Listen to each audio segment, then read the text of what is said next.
Hey everyone, Noah Zerby here. This is one of a series of short videos looking at the European Union. In this video, we look at the legislative process used in the European Union. We look at the institutional structures and contemporary issues facing the Union in other videos. If you've not already watched the institutional structures video, it's probably better to start there and then come back and watch this one.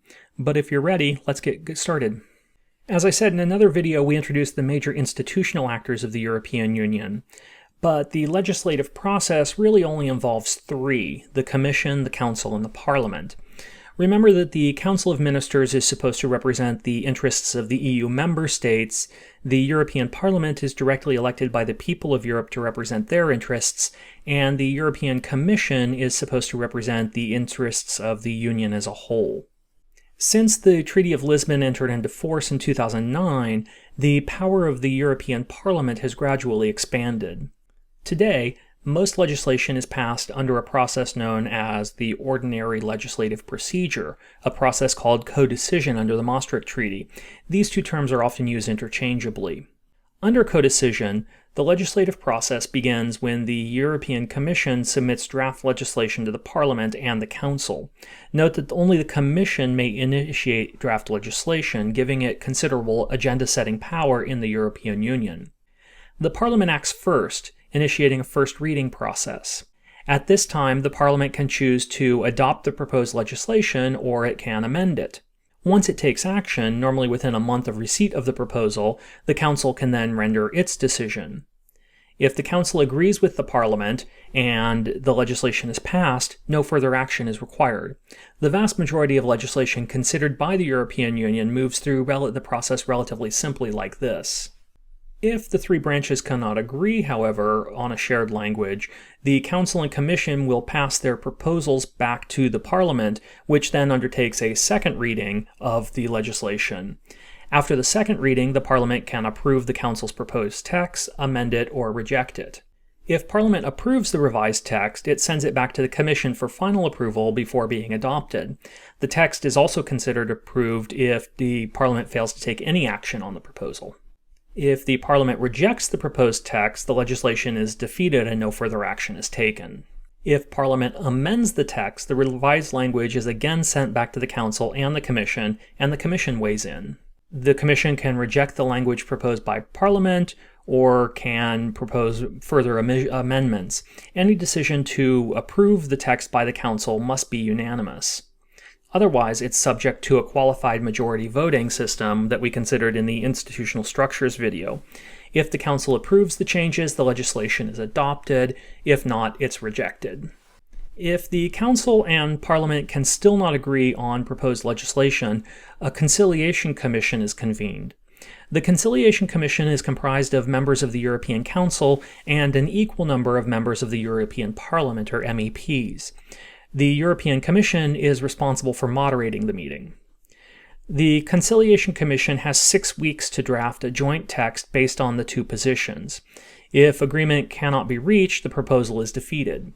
But if agreement is reached in the Conciliation Commission, the revised text is forwarded back to the Parliament, the Council, and the Commission for each body's approval. The proposed legislation must be approved by all three bodies. If all three bodies approve, the legislation is adopted, but if just one rejects it, the proposal is defeated. Sometimes the Council, Commission, and Parliament will meet in an informal trilogue earlier in the legislative process, often even before draft legislation is formally introduced. This trilogue process is intended to fast-track legislation, and the process appears to have been successful. Since its adoption, about 85% of all legislation introduced to the European Parliament passes during the first reading, and an additional 13% was passed after the second reading. Only about 2% of all legislation went through the full legislative and conciliation process. Beyond the ordinary legislative process, two other procedures are sometimes used in the European Union. The first is referred to as the consent procedure. Under consent procedure, the Parliament can only approve or reject proposed legislation. It cannot offer amendments. However, it may refuse to approve legislation until its concerns are addressed. This process is used in a few different areas, including the admission of new EU member states, the withdrawal of member states, and effort aims at combating discrimination. The second is called consultation procedure. Under this procedure, the European Council can formally adopt legislation directly. It must still be introduced by the Commission, and the Parliament must be consulted, but the Parliament's position can be ignored and legislation can be passed without their approval. The consultation procedure was widely used before adoption of the Lisbon Treaty, effectively limiting the influence of the Parliament. Today, however, it's reserved for areas of internal market exceptions and competition law. Even then, however, the Parliament can sometimes use the consultative procedure as a filibuster, declining to issue its opinion and thus delaying the process. Finally, there are a few instances when Parliament is not directly involved in the legislative process at all. In certain areas, including setting tariff rates and negotiating trade agreements under the EU's common commercial policy, legal acts are proposed by the Commission and approved by the Council without ever soliciting input from the Parliament. In a few other areas, most notably in regulatory or technical areas, it is sometimes possible for the Commission to act unilaterally without consulting either the Council or the Parliament. However, this is done relatively infrequently. Indeed, the general trend in the relative distribution of power in the European Union has seen an expansion of the European Parliament's authority, particularly since the 1990s.